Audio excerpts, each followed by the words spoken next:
Hello everyone, how are you? Welcome to my YouTube channel. I am Vikas Kumar. तो बच्चों, last class में हम लोगों ने जो है close packed structure in 1D and 2D पढ़ा था। आज हम लोग close packed structure in 3D पढ़ेंगे, जो कि बहुत ही इंटरेस्टिंग चैप्टर है, इंटरेस्टिंग ये टॉपिक है, क्योंकि इस टॉपिक में 3D से रिलेटेड और भी बहुत सारे टर्म्स पढ़ने होंगे जो आपके एग्ज़ाम के पर्पस से भी रिलेट करते हैं। ठीक है, आप नीट हो, जेमेंस हो, एडवांस हो, ठीक है, वहाँ से भी जो है ना उन सारे एग्ज़ाम्स में इस टॉपिक से काफ़ी ज़्यादा क्वेश्चंस पूछे जाते हैं। अब आप सोच रहे हो कि 3D में आखिर ऐसा क्या है कि टॉपिक हमारे को जो है काफ़ी इंपॉर्टेंट है। तो इसमें जो है हम लोग को वार्ड्स के बारे में पढ़ना है। वार्ड से हम लोग मॉलिक्यूलर फॉर्मूला निकालना सीखते हैं। साथ साथ इसमें कितने टाइप्स के 3D क्लोज पैकिंग, देखो हम जानते हैं कि हमारे अराउंड जितने भी सब्सटेंस है सभी क्या है, रियल है। रियल व्यू हमें प्रोवाइड करते हैं। तो जब ये रियल व्यू है तो रियल व्यू हमें किस फॉर्म में दिखते हैं? तो 3D के फॉर्म में दिखते हैं। तो देखो, लास्ट क्लास में हम लोगों ने square close packing and hexa close packing in 2D पढ़ा था, यानी कि 2D में हमने दो टाइप्स के स्ट्रक्चर्स पढ़े थे। तो उसी चीज़ को हम लोग आगे बढ़ाते हुए हम लोग जो है स्टडी करेंगे। ठीक है, क्या? तो क्लोज पैकिंग इन 3D। तो सबसे पहले आप जान लो कि क्लोज पैकिंग इन 3D में, ठीक है, हम लोग क्या करें कि स्क्वायर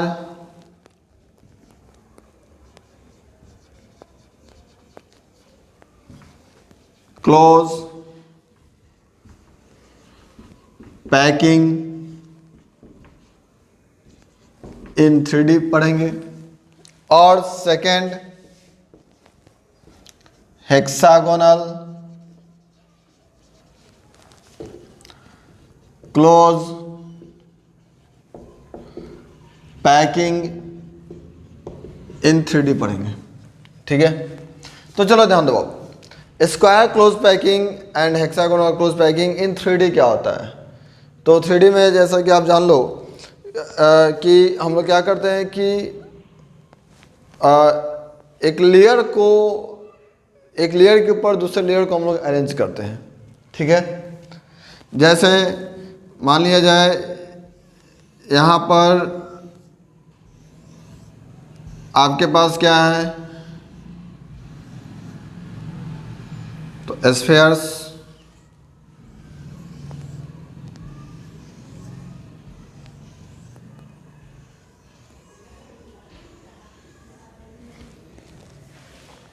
ठीक है,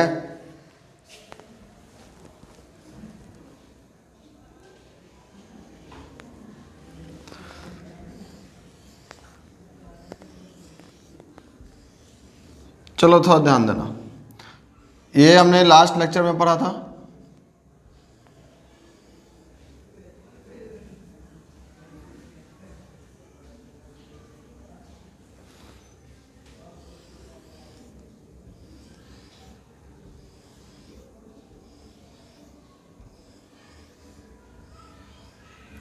ये क्या है? तो इसको तो आप देखकर बता सकते हो, स्क्वायर क्लोज पैकिंग इन 2D है। तो ये आपका एक लेयर हो गया। अगर आप इसी लेयर को लेयर बाई लेयर खड़ा करते जाओ तो क्या वो आपको 3D में नज़र आएंगे या नहीं आएंगे? बिल्कुल आएंगे। तो देखो, अब इसका 3D स्ट्रक्चर बनाने के लिए आप क्या करोगे? सिंपल सा तरीका है, ये जो दो गैप है ना, इसके बीच में एक हेमी सर्किल बना दो, सेमी सर्किल बना दो, सिर्फ दो गैप के बीच। अब इसी दो गैप से आपको दिख जाएंगे कि 3D है कि नहीं। आपको लगेगा कि यहाँ पर जो है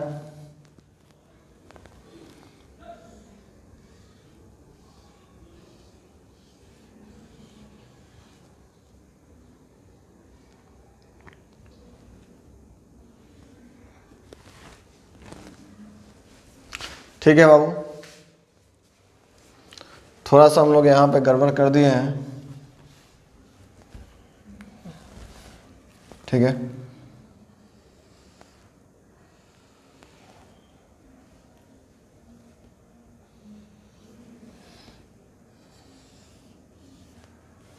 ठीक है, चलो देखो कंप्लीट तो मैं 3D नहीं बना सकता, यहाँ पर हमने अप्रोक्सीमेटली 3D बना दिया है। ये आपको दिख रहा होगा 3D फॉर्म है, ठीक है बाबू। तो जब 3D फॉर्म है तो इस 3D फॉर्म में आपने पार्टिकल्स को अरेंज करके दिखाया, तो ये स्क्वायर क्लोज पैकिंग है। क्यों? क्योंकि इसमें क्या है कि एक लेयर के ऊपर, जैसे मान लो कि आपने ऐसे बहुत सारे स्फीयर्स का अरेंजमेंट एक लेयर के फॉर्म में ले लिया, फिर उसी की जस्ट एबव रख दिया, फिर उसी की जस्ट एबव रख दिया। जैसे आप संतरे वगैरह के पेटी में देखते होगे कि एक के ऊपर एक रखा गया होता है, वही अगर ठेले पर सजाता है तो वो गैप में रखते हैं। तो हमें देखना है कि एक के ऊपर एक रखे गए, ठीक है। अब यहाँ से जो है आप देखोगे कि ये जो है ये 4 स्फीयर, इन 4 स्फीयर के सेंटर को मिला दो, स्क्वायर बन गया, ठीक है। अब आप क्या करोगे कि इसके जस्ट पीछे ये है, इसके जस्ट पीछे ये है कि नहीं? तो आप यहां से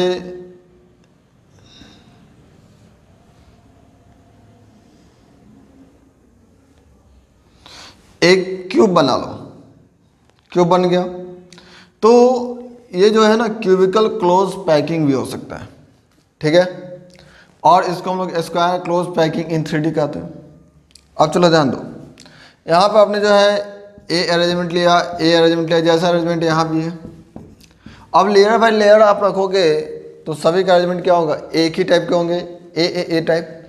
अब चूंकि 3 डायमेंशन होते हैं तो इसलिए हम इसको लिखते हैं A comma A close packing in 3D, ठीक है बाबू। इसको क्या लिखते हैं हम लोग? Close packing in 3D।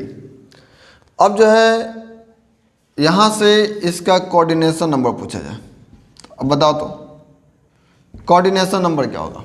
जैसा सोचो, दिमाग लगाओ कि इसमें अब ये तो हमने एक कॉर्नर पे देखा है ना, बीच में भी सभी वैसे उसी टाइप के अरेंजमेंट्स होंगे, सभी एक क्यूबिकल फॉर्म बना रहे होंगे। तो इसके कोऑर्डिनेशन नंबर क्या हो सकते हैं? तो कहीं आपको दिख रहा होगा भाई 8, तो ये पॉसिबल नहीं है, 8 इसके कोऑर्डिनेशन नंबर नहीं होंगे, ठीक है। होंगे कितने? तो देखो जब ये क्यूबिकल फॉर्म बना रहा है, ध्यान देना, तो ये कुछ इस तरीके से अरेंजमेंट बना रहा होगा, ठीक है। इस तरीके से अरेंजमेंट बना रहा है। हमने क्या बताया कि एक पार्टिकल्स को कितने पार्टिकल्स टच करते हैं, ठीक है, वही आपका क्या होता है? कोऑर्डिनेशन नंबर होता है। सबसे पहले हम क्या करेंगे कि एक पार्टिकल्स हम बना लें, एक पार्टिकल हो गया, ठीक है। अब इस पार्टिकल्स को कितने पार्टिकल्स टच कर रहे हैं? तो ध्यान देना,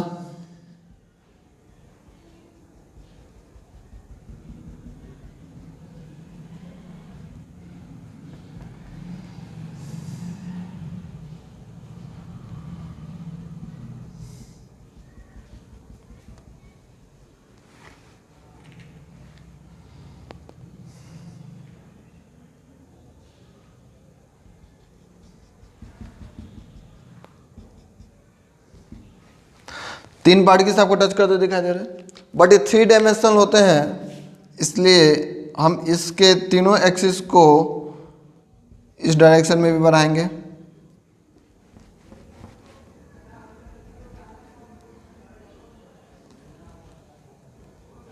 इस डायरेक्शन में भी बढ़ाएंगे, और इस डायरेक्शन में भी बढ़ाएंगे। थोड़ा सा ध्यान दीजिएगा, इसको मिटा देते हैं, फिर से हम इसको बना देंगे, ठीक है। तो देखिए क्या होगा,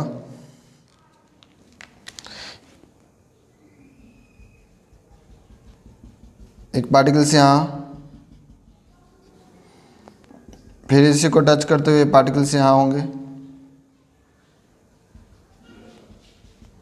ये पार्टिकल्स यहाँ, ये पार्टिकल्स यहाँ,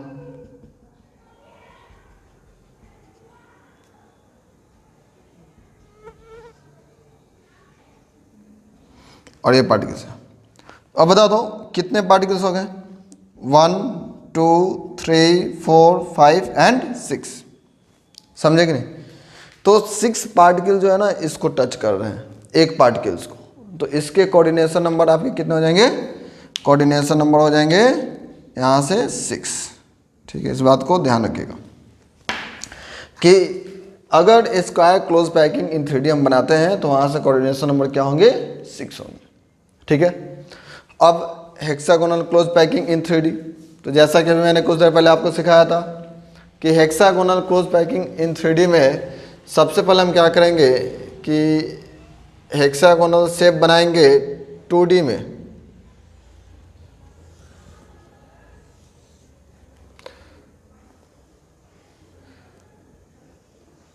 थोड़ा बाबू ध्यान देना, अभी कुछ ऐसे फिगर हैं जो बिल्कुल ही परफेक्ट नहीं बन पाते हमसे, सो उन बातों को इग्नोर करते हुए कंसेप्ट को आप ध्यान देना।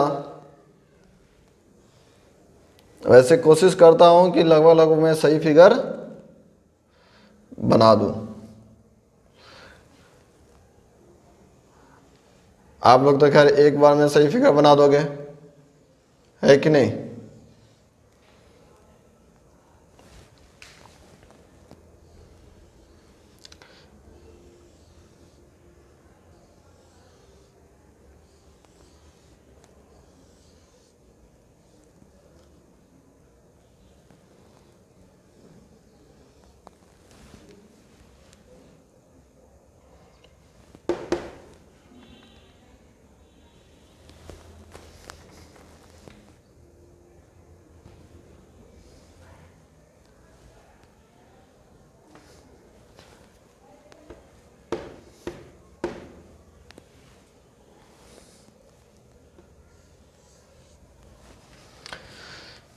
चलो ध्यान दो, ये क्या था बाबू?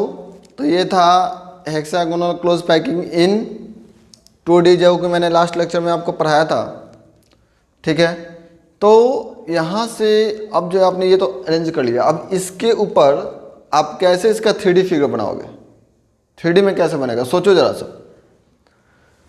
तो अगर हम इसको एक लेयर मान लें, इसको जैसे कि हम वर्टिकल देख रहे हैं ना, तो इसको हम हॉरिजॉन्टल मान लें। ध्यान देना, थोड़ा सा इसको थोड़ी देर के लिए हॉरिजॉन्टल मान लो, और हॉरिजॉन्टल मान करके आप यहाँ जो गैप देख रहे हो ना, ये सारे गैप, ये सभी गैप, उनके गैप में ना एक एक जो है स्फीयर्स को आप लोग रखते जाओ। ठीक है, उनके गैप में, तब जाके आपका फिगर कुछ परफेक्ट बनेगा। तो देखो, और वो 3D भी बनेगा जब हम इसको हॉरिजॉन्टली अलाइन कर दिए और उसके ऊपर हम इसके गैप में अगर रखते जा रहे हैं,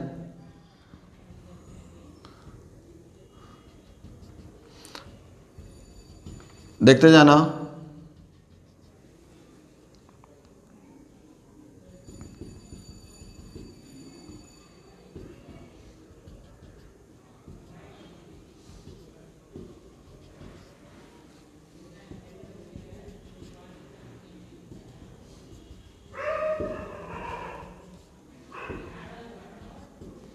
देखो, बस सिर्फ गैप में, 3 स्फीयर्स के गैप में आपको एक स्फीयर रख देना है।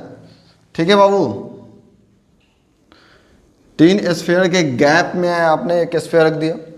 अब रखने के बाद क्या होगा? तो रखने के बाद आप देख रहे हो कि अब देखो, स्फीयर्स ऐसे सब्सटेंस होते हैं ना कि आप उसको कितना भी क्लोज पैक करने की कोशिश करो ना, तो क्या होते हैं?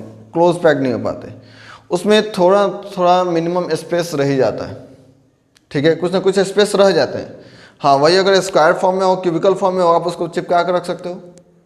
ठीक है, बट स्फीयर्स को, बॉल को आप कितना भी क्लोज कर दो, उसमें कुछ ना कुछ स्पेस रह जाते हैं। तो उस स्पेस को, यानी उस एम्प्टी स्पेस को हम लोग क्या नाम देते हैं? तो नाम देते हैं वॉइड्स। क्या नाम देते हैं बाबू? Voids.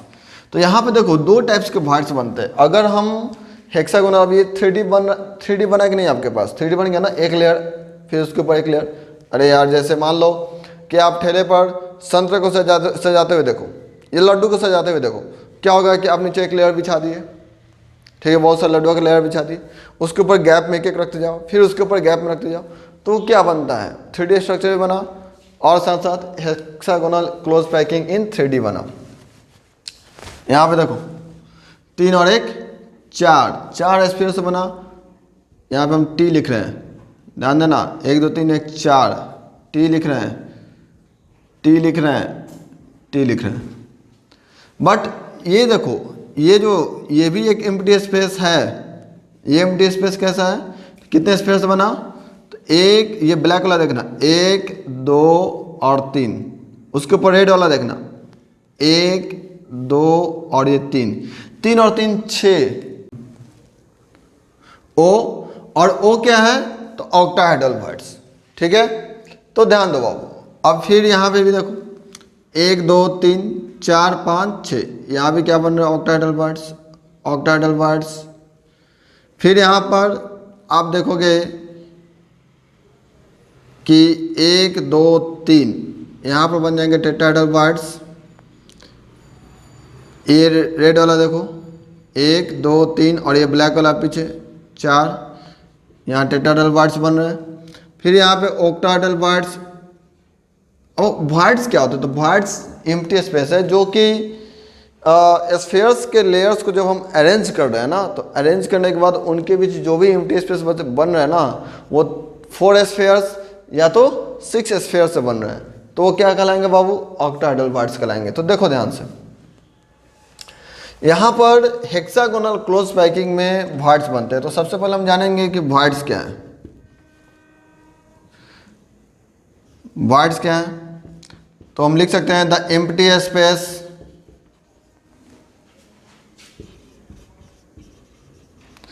generated between the spheres of between the spheres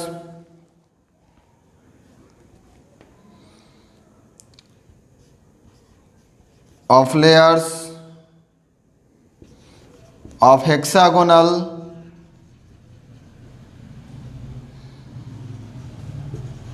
close packing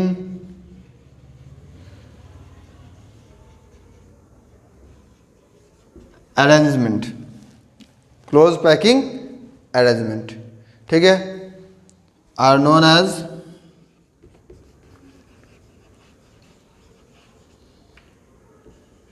words, ठीक है। चलो ध्यान दो, अब वर्ड्स होते हैं दो टाइप्स के होते हैं। Words are of 2 types. First tetrahedral words,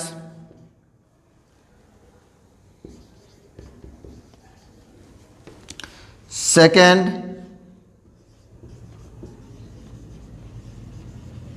octahedral words, ठीक है।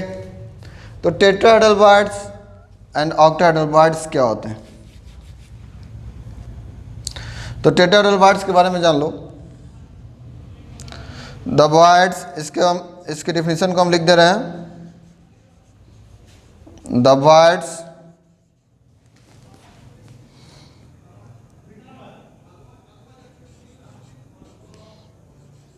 generated by 4 spheres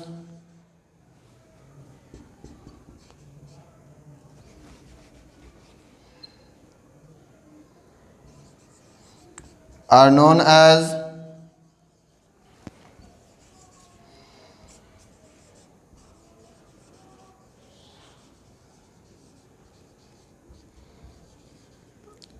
tetrahedral words.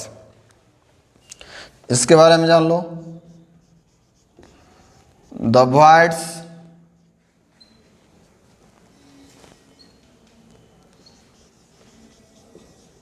generated by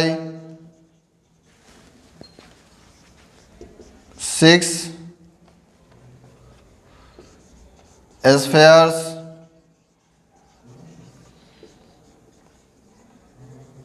are known as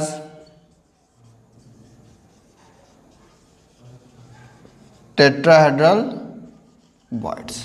okay बाबू, तो ये चीज़ हो गया। चलो अब इस दोनों बातों को हम थोड़ा सा एक्सप्लेन करेंगे यहाँ पे। इसको मिटा दे रहे हैं, ये चीज़ तो आपके हो चुके होंगे, ठीक है। हम लोग थोड़ा सा हेक्सागोनल क्लोज पैकिंग को विस्तार रूप से पढ़ेंगे, ठीक है, अच्छे से इसको डिस्क्राइब करते हुए, क्योंकि इसी का इम्पोर्टेंस है काफ़ी ज़्यादा।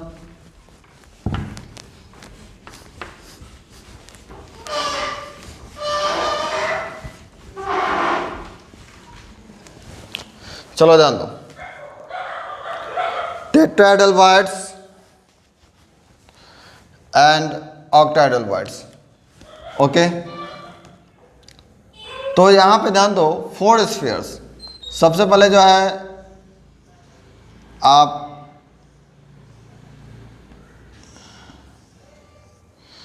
ये 3 स्फीयर बनाए। 3 स्फीयर बनाने के बाद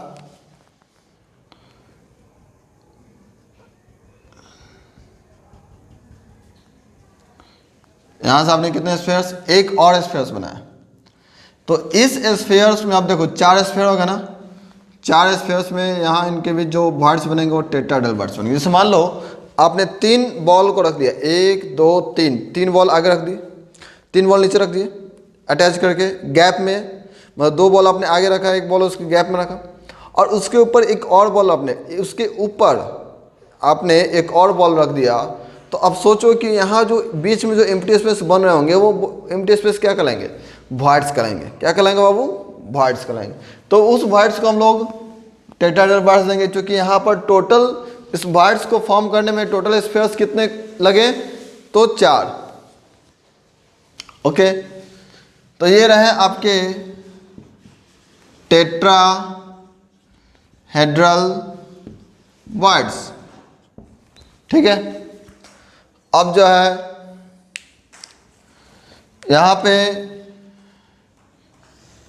कुछ और भी बातों को समझे हम।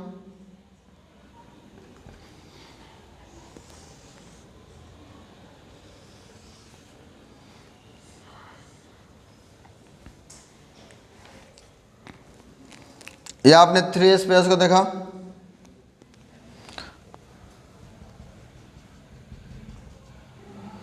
ये हो गए।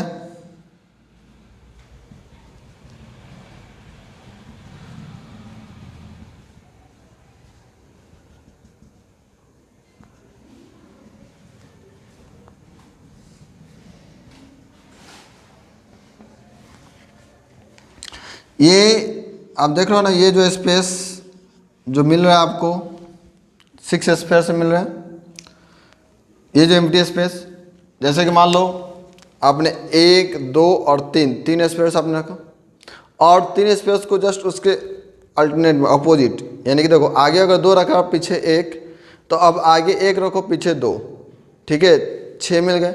उनके बीच में जो एम्प्टी स्पेस बनेंगे ना, वो क्या कहलाएंगे, ऑक्टाहेड्रल बॉइड्स कहलाते हैं, ठीक है। तो ये कहलाएंगे ऑक्टाहेड्रल बॉइड्स, ठीक है बाबू। यहाँ पे अब देखो, इसको अगर मिलाया जाए तो इसके सेंटर से इसके सेंटर से इसके सेंटर से यहाँ पे क्या बन रहा है, एक ट्रायंगुलर शेप बन रहा है कि नहीं बन रहा। तो यहाँ पे हम क्या करेंगे, इसको एक ट्रायंगुलर शेप में लेके जाएंगे। यहाँ सेंटर है, तो ये जो स्पेस कहलाएगा ना, ये क्या कहलाएगा, टीवी, यानी कि टेट्राहेड्रल बॉइड्स। अब यहाँ पे देखो, यहाँ पे कैसे बन रहा है,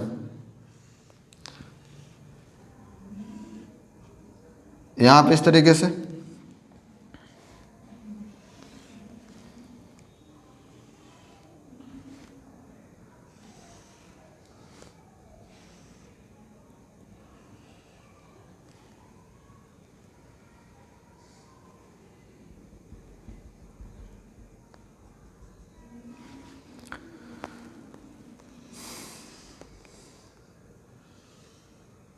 ये देखो,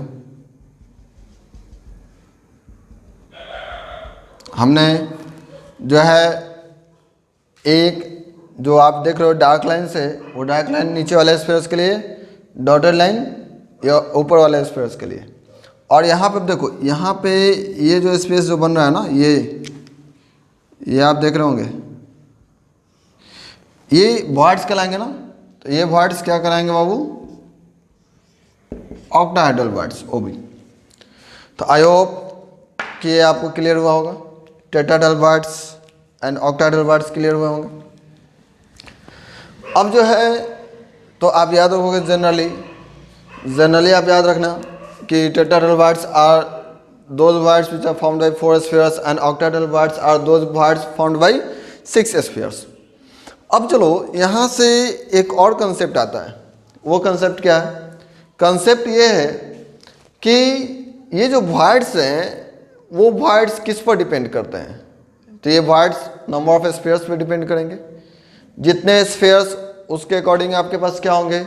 तो वॉइड्स होंगे। चलो, तो ये वॉइड्स इस पर डिपेंड किए। अब जो है नेक्स्ट कि जब नंबर ऑफ स्फीयर्स पे वॉइड्स डिपेंड कर रहे हैं तो ऑक्टाहेड्रल वॉइड्स कितने होंगे और टेट्राहेड्रल वॉइड्स कितने होंगे, इस बात को समझना है। ठीक है, तो हम यहाँ पर लिख दे रहे हैं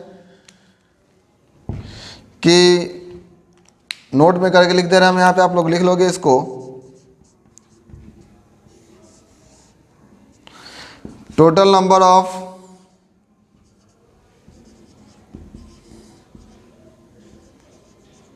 generated voids depends upon the number of spheres।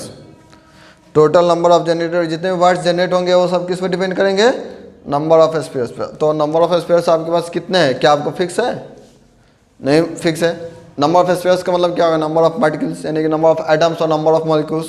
तो आपने मोल कंसेप्ट में पढ़ा ही होगा कि इतना ग्राम ये सब्सटेंस है तो उसमें कितने नंबर ऑफ एटम्स होंगे, कितने नंबर ऑफ मॉलिक्यूल्स होंगे। तो उसके बेसिस पर हम लोग नंबर ऑफ पार्टिकल्स यानी कि नंबर ऑफ एटम्स कैलकुलेट कर सकते हैं। तो हमें यहाँ मालूम नहीं है तो हम क्या कर सकते हैं? Let the number of spheres be x. हम क्या मान लेंगे? नंबर ऑफ स्फीयर्स एक्स मान लेंगे। Then the generated octahedral voids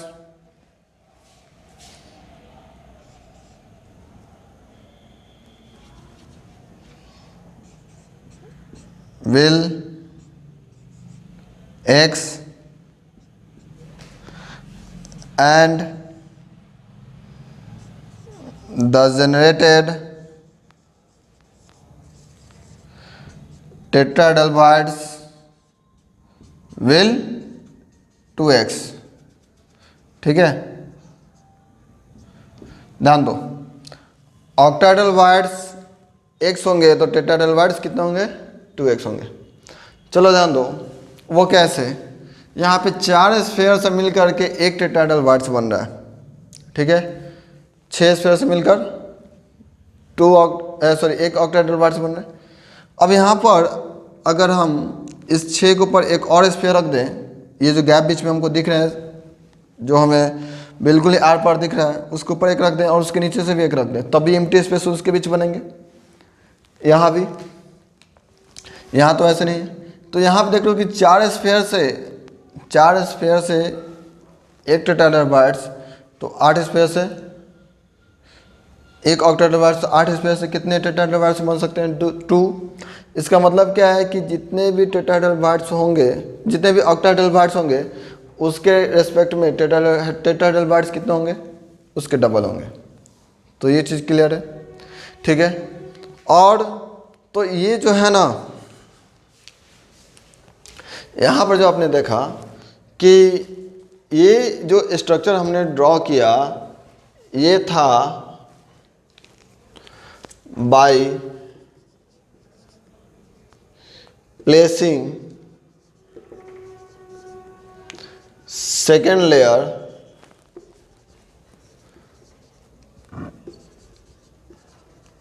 above first layer. यानी कि जब सेकेंड लेयर को फर्स्ट लेयर के अबव अगर हम रखते हैं तो इस टाइप के अरेंजमेंट्स बनते हैं, ठीक है। बट अगर हम इसके ऊपर एक और लेयर रखें, इसके ऊपर हम एक और लेयर रखेंगे, थर्ड लेयर जो होगा, तो उसमें क्या होंगे, दिमाग लगाओ क्या हो सकते हैं। उसमें सिंपल यही होंगे कि ये जो आपको ऑक्टाहेड्रल वर्ड्स और टेट्राहेड्रल वर्ड्स जो दिख रहे हैं ना, वो कवर हो जाएंगे। वो क्या होंगे, तो कवर हो जाएंगे। यानी कि इसके ऊपर अब देखो, अब हम यहाँ जो गैप है, जो टेट्राहेड्रल वर्ड्स बना था, इसके ऊपर एक और लेयर रख दें, क्योंकि हमको गैप में रखना है। इसके ऊपर एक और स्फीयर रख दें तो क्या कवर हो जाएगा। यहाँ पे एक और स्फीयर रख दें, ये भी कवर हो जाएगा। तो अभी आपने पढ़ा कि by placing second layer above the first layer, तो उस टॉपिक से रिलेटेड ये सारी बातें थी। अब देखो, अब जो है यहाँ पर अभी आपने सिर्फ थ्योरी जाना है। इस थ्योरी का यूज़ काफ़ी ज़्यादा है, ठीक है। इस थ्योरी का यूज़ क्या है, तो क्वेश्चंस सॉल्व करने में अक्सर जो है कंपटीशन में पूछे जाते हैं। साथ ही साथ आपके एनसीईआरटी में भी हैं, और इससे रिलेटेड हम जो है ना सब्सटेंस का मॉलिक्यूलर फॉर्मूला भी डिटरमाइन करते हैं कि उस सब्सटेंस का मॉलिक्यूलर फॉर्मूला क्या होगा।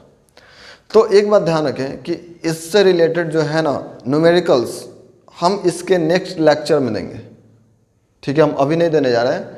इससे रिलेटेड न्यूमेरिकल्स हम इसके नेक्स्ट लेक्चर में देंगे, ठीक है। उसमें सिर्फ न्यूमेरिकल्स ही रहेगा। ऑक्टाहेड्रल वर्ड्स और टेट्राहेड्रल वर्ड्स से जितने भी टाइप्स के न्यूमेरिकल्स आते हैं उन सभी को हम डिस्कस करेंगे। जो आपके बोर्ड, नीट और जेईई मेंस एडवांस जो भी रिलेटेड टर्म्स हों उन सबको हम डिस्कशन करेंगे और आपको समझाएंगे, ठीक है। इसलिए जब भी आप ये वीडियो पढ़े हुए, ठीक है, तो उसके नेक्स्ट लेक्चर को भी देखना जरूर से। नहीं देखोगे तो सिर्फ थ्योरी रहेगा, कंसेप्ट उतना क्लियर नहीं हो पाएगा, क्योंकि कंसेप्ट तभी क्लियर होता है जब हम न्यूमेरिकल्स को सॉल्व करते हैं। और अभी तो आपने देखा कि by placing second layer above the first layer. अब हम लोग पढ़ने जा रहे हैं by placing third layer above the second layer. इसी का पार्ट है, इसको हम मिटा दे रहे हैं, ठीक है। इसी का पार्ट है।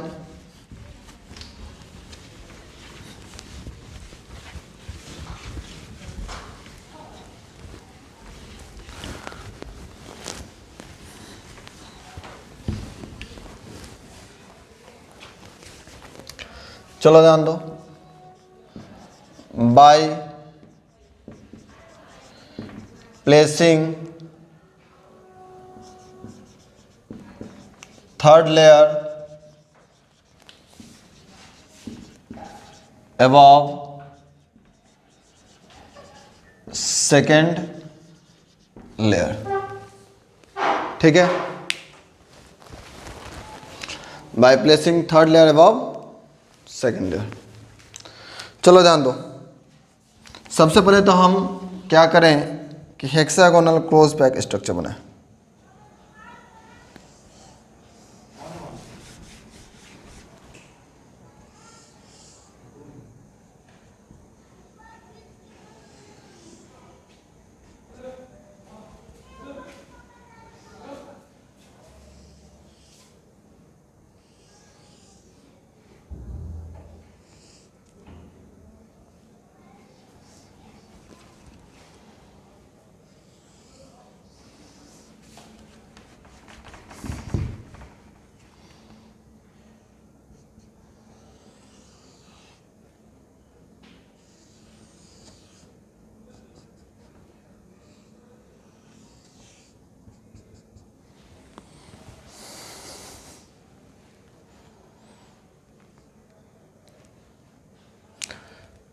ध्यान दो, अभी जो हम एक फिगर ड्रॉ कर रहे हैं, ठीक है। इस फिगर में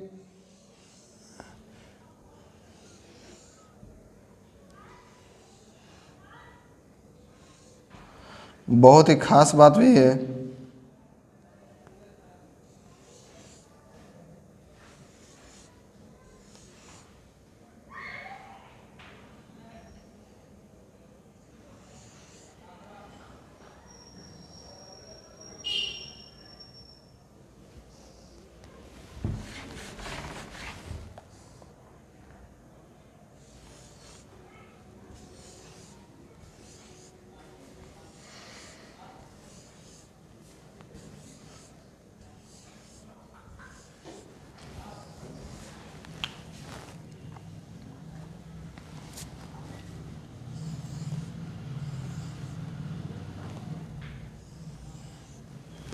चलो ध्यान दो,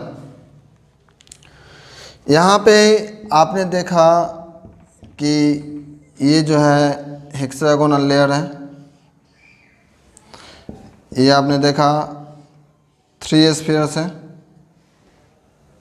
ठीक है। फिर आपने देखा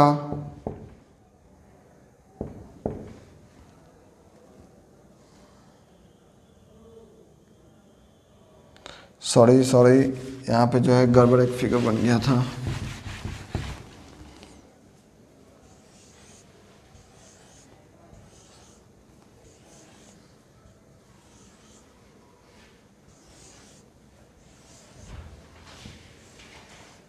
आपने यहाँ पे देखा कि क्या है, हेक्सागोनल लेयर है, और यहाँ पे अब देखो, सुनो ध्यान से, ये देखना 3 स्फीयर्स है। अब इस 3 स्फीयर्स के बीच यहाँ जो गैप है, अब हम इसको हम ऐसे माने, हॉरिजेंटली माने, थोड़ा सा इमेजिन करना, हॉरिजेंटली मान रहे हैं और इसके ऊपर हम इसको रख रहे हैं, तो ये वाला स्फीयर्स, ये वाला सेंटर वाला स्फीयर्स इसके सेंटर में आ जाएगा, गैप में आ जाएगा। नीचे से इस गैप में ये नीचे वाला स्फीयर्स इसको कवर करेगा, कवर करें। जैसे मान लो कि ये 3, ये जो है ना, ध्यान देना, ये इसको हम हॉरिजेंटली रख लें, इसके ऊपर हम इसको रख रहे हैं, तो 3 स्फीयर एक मिल के 4 स्फीयर हो गए, 4 स्फीयर हो गए। अब ये चारों स्फीयर मिलकर एक टेट्राहेड्रल बार्स बना रहे हैं। इसके ऊपर हम ये थर्ड लेयर रखें, सेकेंड लेयर के ऊपर हमने थर्ड लेयर रखा, तो ये क्या करेगा, इस टेट्राहेड्रल बार्स को कवर करेगा, करेगा या नहीं करेगा, तो टेट्राहेड्रल बार्स को कवर किया। फिर इसी प्रकार से ये ऑलरेडी जो है ऐसा ही चलता रहेगा। तो ये अगर आपका ए है, ये आपका बी, ये आपका ए, फिर ये आपका बी, क्योंकि इसका पोजीशन, इसका सिमिलरिटी इसके जैसा है, इसका सिमिलरिटी इसके जैसा है। समझे कि नहीं समझे?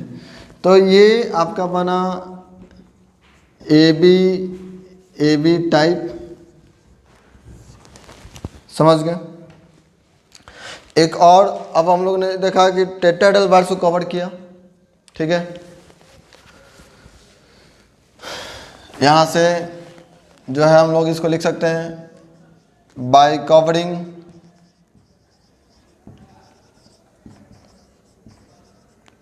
टेट्राहेड्रल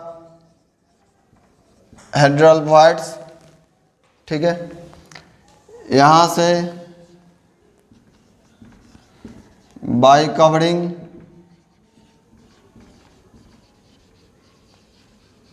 ऑक्टाहेड्रल बार्स, ठीक है। अब चलो देखो, अब हमें ऑक्टाहेड्रल बार्स को कवर करना है, हम क्या करें,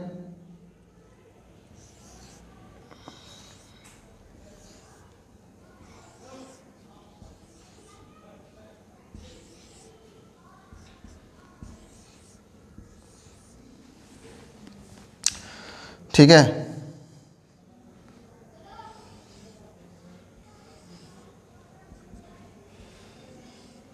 अब देखो ऑक्टाहेड्रल बार्स कितने स्फीयर से बनते हैं बाबू, 6 स्फीयर से, और दोनों क्या होता है, एक दूसरे के अपोजिट में होता है। अगर इसको आपने हॉरिजेंटली देखो, ऐसे रखे हो, तो ऊपर वाला क्या होगा, ऐसे होगा, यानी कि नीचे 1 और ऊपर 2, और फिर ये, अब देखो 3 और 3 6,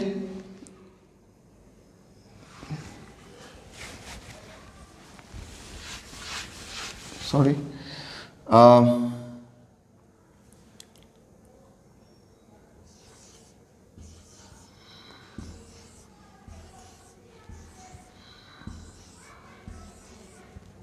ठीक है।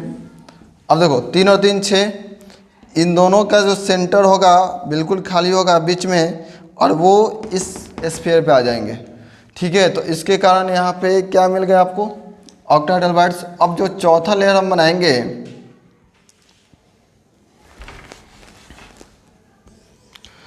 थोड़ा सा इसका फिगर कुछ कॉम्प्लेक्स होता है, बट इस फिगर को 1-2 बार ध्यान से देखोगे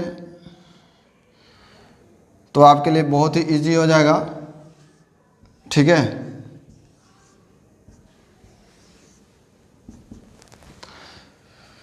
अब देखो ये 3 और 3 6 स्फीयर मिलकर क्या बनाया, ऑक्टाहेड्रल पार्ट्स, और उसको ये कवर किया, ठीक है। तो 2 लेयर के ऊपर जब तीसरा लेयर रखे तो उसको कवर कर दिया उसने। तो यहाँ से ये ए है तो ये अलग टाइप का है, बी, ये भी डिफरेंट टाइप का है, सी, और ये इसके सिमिलर है ए। तो यानी ए बी सी ये टाइप बना रहा है। अब जो हम क्या करें कि यहाँ से इसके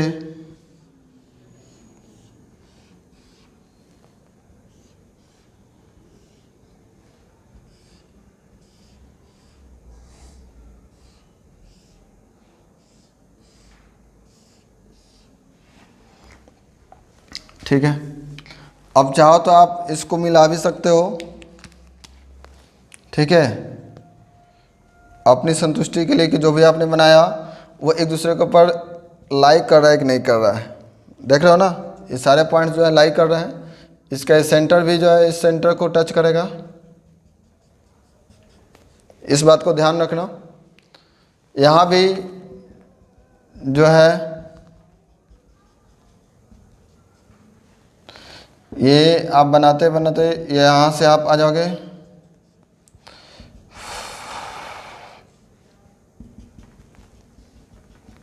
चलो ये चीज़ हो गया ना बाबू। तो ये 2 टाइप के स्ट्रक्चर्स हो गए, ठीक है। तो ये जो है आपका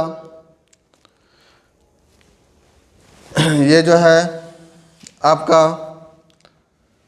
लिख दे रहा हम यहाँ पे, इन दोनों को हम अलग अलग कर दे रहे हैं, इसके बारे में लिख दे रहे हैं, इसके बारे में लिख दे रहे हैं। ये कहलाते हैं पॉइंट वाइज कर लिए हेक्सागोनल क्लोज पैकिंग, जिसको हम लोग शॉर्ट में HCP भी जानते हैं, ठीक है। इसको हम लोग बोलते हैं क्यूबिक क्लोज पैकिंग, जिसको हम लोग CCP के भी नाम से जानते हैं या FCC के भी नाम से जानते हैं। याद रखिएगा CCP और FCC, ठीक है। दूसरा चीज़ कि ये जो स्ट्रक्चर्स है ये आपका मैग्नीशियम या जिंक के थ्रू, मतलब मैग्नीशियम या जिंक में पाया जाता है, इस टाइप के स्ट्रक्चर्स। इस टाइप के जो स्ट्रक्चर्स हैं वो आपके कॉपर और सिल्वर में पाए जाते हैं। 2 पॉइंट्स हो गए। और इनका जो कोऑर्डिनेशन नंबर होता है वो होता है 12। इसका भी कोऑर्डिनेशन नंबर क्या होता है 12। दोनों में कोऑर्डिनेशन नंबर सेम होते हैं, ठीक है। और साथ ही साथ इसकी जो पैकिंग एफिशिएंसी होती है, यानी कि अब देखो हेक्सागोनल क्लोज पैकिंग, जैसा कि मैंने आपको पहले ही बताया था कि स्क्वायर क्लोज पैकिंग के रिस्पेक्ट में काफ़ी ज़्यादा कॉम्प्लेक्स होता है, मतलब कि काफ़ी ज़्यादा वो स्पेस ऑक्यूपाई कर लेता है, बहुत ही मिनिमम वैकेंट स्पेस छोड़ता है। तो इसकी जो पैकिंग एफिशिएंसी होती है वो होती है 74%, ठीक है। इसकी भी पैकिंग एफिशिएंसी होती है 74%, ठीक है। तो ये चारों पॉइंट्स जो है आप इससे रिलेटेड ध्यान रखोगे। और आई होप कि इससे ज़्यादा कुछ जो है आपको इस टॉपिक में तो नहीं पढ़ना है। बिल्कुल मैंने सारा का सारा चीज़ आपको बता दिया, A to Z सारी बातें। अब जो है हम लोग को थोड़ा सा मेहनत करना होगा इससे रिलेटेड कुछ क्वेश्चंस पे, और क्वेश्चंस को भी बनाते हुए हम थोड़ा बहुत उसमें और भी हम कुछ एक्स्ट्रा नॉलेज लेंगे, एक्स्ट्रा कुछ बातों को समझेंगे। तो बस हमारे नेक्स्ट लेक्चर का वेट करो, ठीक है। नेक्स्ट लेक्चर जब भी हम आपको देंगे उसमें इसी सब चीज़ों से रिलेटेड जो है ना बहुत सारे क्वेश्चंस होंगे। कैसे क्वेश्चंस को सॉल्व करेंगे हम बिल्कुल ही शॉर्ट ट्रिक आपको बताएंगे कि जहाँ से आप सेकेंडों में उन सारे क्वेश्चंस को आप सॉल्व कर सकते हो, ठीक है बाबू। तो आप लोग ये लिख लो, आज हमारा ये क्लोज पैकिंग 3D इस लेक्चर में कंप्लीट हुआ, थ्योरी कंप्लीट हुआ। लेक्चर न्यूमेरिकल स्किल हम लोग नेक्स्ट लेक्चर का वेट करेंगे। ओके चलो, थैंक्स।